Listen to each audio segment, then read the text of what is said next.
first. You know, back in middle school when they taught us, it was 3 branches of the government. We forgot it when we got older. Rapper YelloPain breaks down the United States government in his now viral song, My Vote Don't Count, and encourages people to vote despite the belief that voting does not create real change. Now with the remix called My Vote Will Count, leaving many more educated on the government system.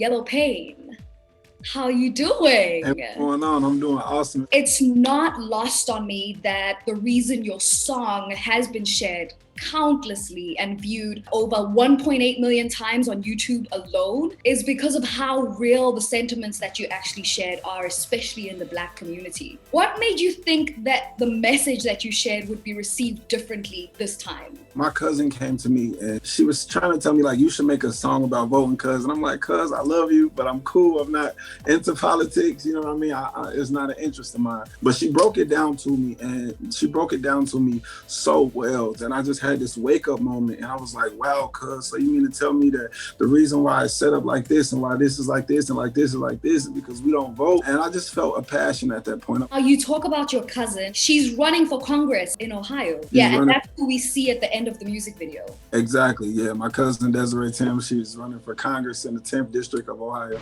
So every time you sit out an election, every time you don't show up because you think it doesn't matter, someone else is happy that you didn't show up. What especially about what she was saying hit you the most? When she broke it down to me, she asked me, why do you feel like your vote doesn't matter? And, you know, I was explaining to her the same misconception that a lot of people that I know have. It's just that, you know, I voted for Obama back in 2016. I was looking for change. Nothing happened. You know, I was still struggling. My family was still struggling. And I felt like, you know, it was nothing that was done. She mentioned different specific issues. And those issues were like the ones that I named at the end of the song. I said, imagine life on the other side.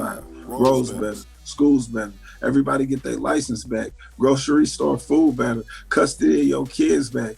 Homeless people get new shelters. If we gon' fix the U.S., we gotta start with them 2 letters, me and you. Issues like that are the type of issues that affects, you know, my everyday life and the people in my community. There's a street in my city that's called Salem Avenue, and they've been doing construction on this street for years. And when I tell you, it's like one of the most important streets in the city. You know, everybody is complaining. If we vote, we can actually get somebody in Congress that can pass a law, you know, that can get that sped up. So when the news station tried to tell us that Barack Obama couldn't put us on, we was all salty at Obama when it was the Congress members all along. You rap about the focus that everybody has on just the president, right?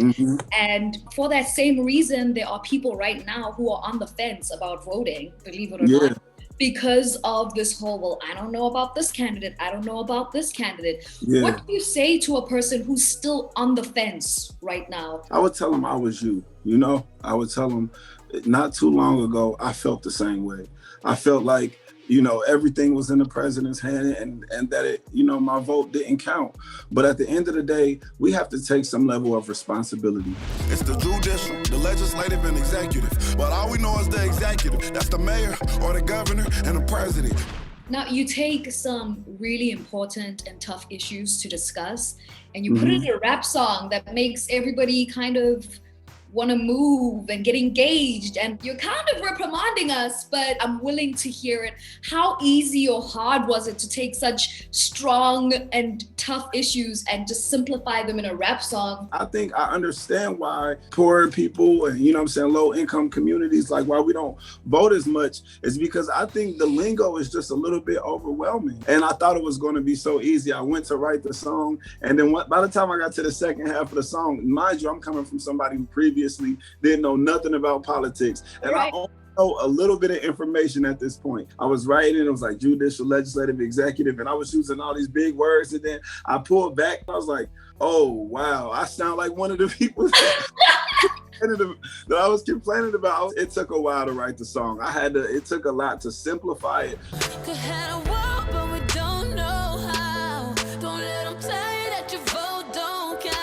You you have a remix with Yeah. Sevyn Streeter. Sevyn Streeter, she's a super dope singer. We wanted to make the song even more fun and even more youthful. So we wanted to get, a beautiful voice on it. And it was like Sevyn Streeter was the best possible person for it. And in that same remix, you've joined forces with vote.org in an effort to get more people to the voting polls. A lot of people don't want to vote. The world won't be changed on November 3rd, but we have to make sure that we respect voting as much as we do a holiday. Let's make Election Day the new Christmas. Let's get dressed, get fly, go down to the polls and make sure we stay on top of the candidates, because that way we can potentially have a better future.